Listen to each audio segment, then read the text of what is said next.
January 1978. The Great Blizzard slams into the Midwest. News reports begin warning the citizens of West Michigan to stay off the roads at all costs. But first responders, sworn to protect under all circumstances, dig themselves out and head in for a day's work. The worst weather that most of us will ever see. It is by far the most severe winter of this century. Rick Litz, retired Grand Rapids police officer, remembers his difficult trip in. In 1978, I'd been working for the Grand Rapids Police Department as a crime scene technician for about a year. I do remember getting up in the morning and thinking, oh my word, how am I going to get to work? Because at that time I was using city bus to get to work, and they weren't running. One of my fellow employees lived just off Division. I called him to see if he was going to try to go into work. We decided to give it a try. So you guys just walked out on Division and stuck your thumbs up? Walked out on Division, and we were both in uniform, and we stuck our thumbs up. We got picked up. How long were you on Division trying to find a ride? Really, very short time. Maybe 10 minutes.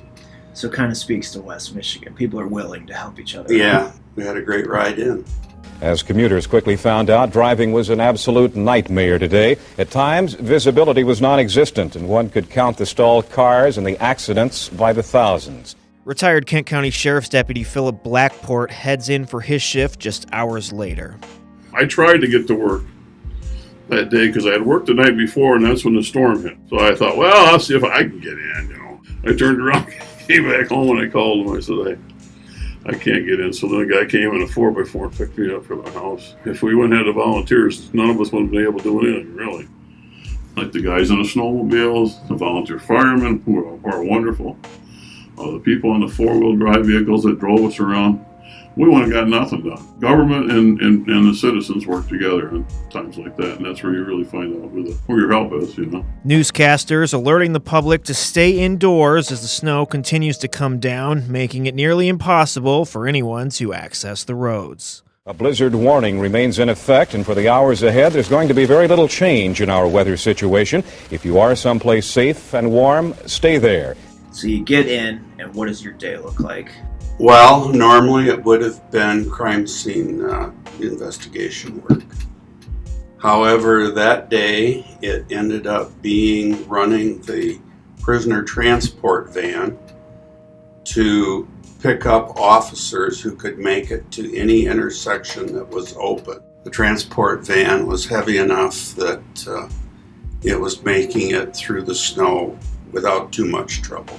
So it seems a little bit chaotic. It was. It was fun, trying to fly by the seat of your pants and just do whatever needed to be done to get officers into work. Blizzard is kind of a terrifying word, especially when you're caught out in the traffic or out at the airport. As the snow continues to build up, the Grand Rapids Police Department is left to figure out how to get a functioning police force on the roads. I know one of the big problems was getting vehicles that officers could patrol in. They ended up just pulling every four-wheel drive or heavy-duty vehicle that didn't have a plow on it. And officers were patrolling in Jeeps and, yellow trucks and nothing that looked like a cruiser.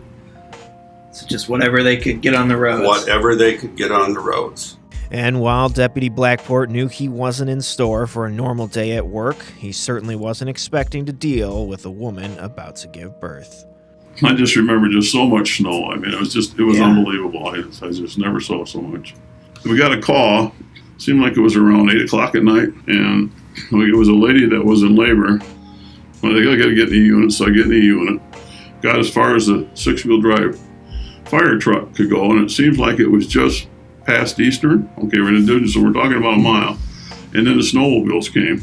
Somehow I got parted from my gloves, and the fireman gave me some wet gloves. So when we got to the house there, I was about half froze. I just remember how cold my hands were.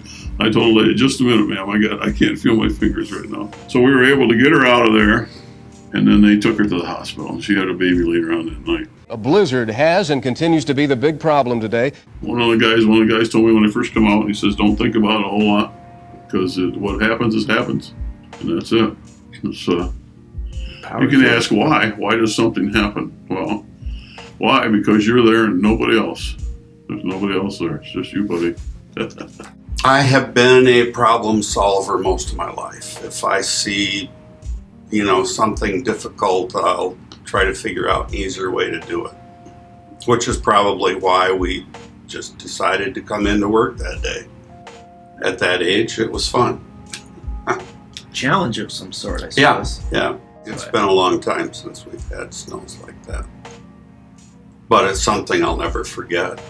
Any thoughts reflecting on it? It was 41 years ago. Do you think about those days ever?